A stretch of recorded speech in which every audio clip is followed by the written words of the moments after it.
Mark 7. Jesus teaches about inner purity.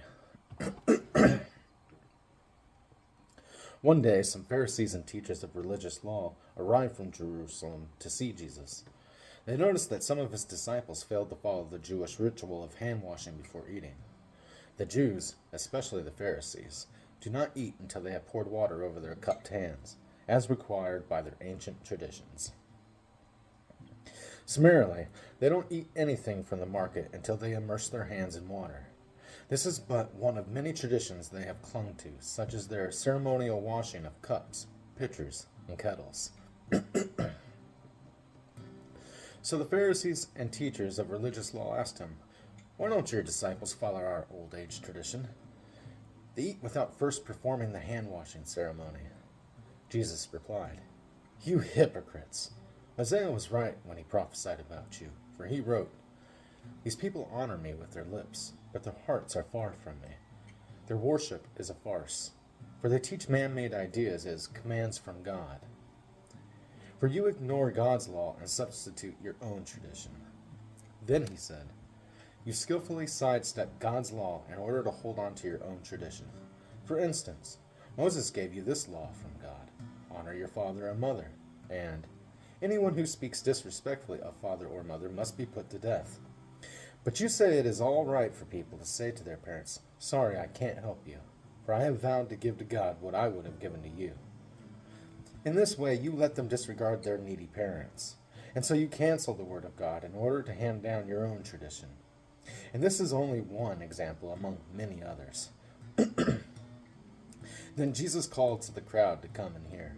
"All of you, listen," he said, "and try to understand. It's not what goes into your body that defiles you. You are defiled by what comes from your heart." Then Jesus went into a house to get away from the crowd, and his disciples asked him what he meant by the parable he had just used. "Don't you understand either?" he asked. "Can't you see that the food you put into your body cannot defile you? Food doesn't go into your heart, but only passes through the stomach and then goes into the sewer." By saying this, he declared that every kind of food is acceptable in God's eyes. And then he added, "It is what comes from inside that defiles you.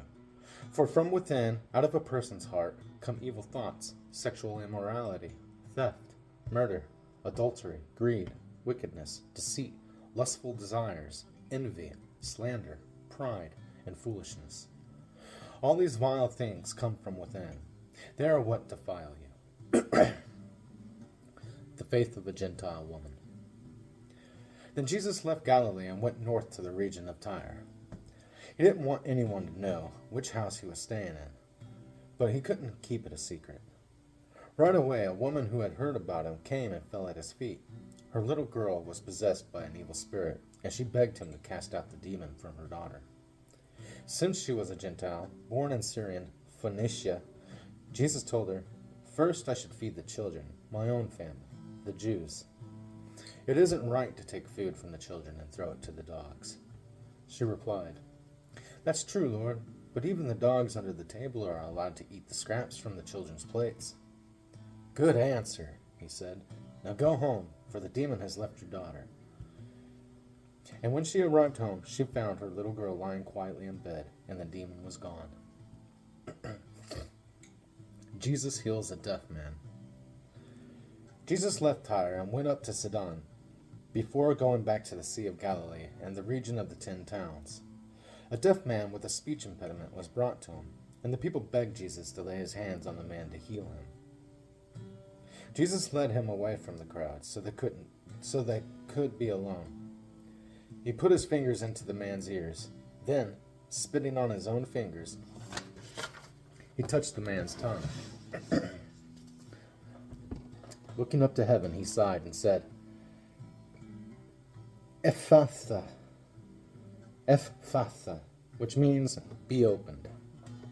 Instantly, the man could hear perfectly, and his tongue was freed so he could speak plainly. Jesus told the crowd not to tell anyone, but the more he told them not to, the more they spread the news. They were completely amazed and said again and again, "Everything he does is wonderful. He even makes the deaf to hear and gives speech to those who cannot speak."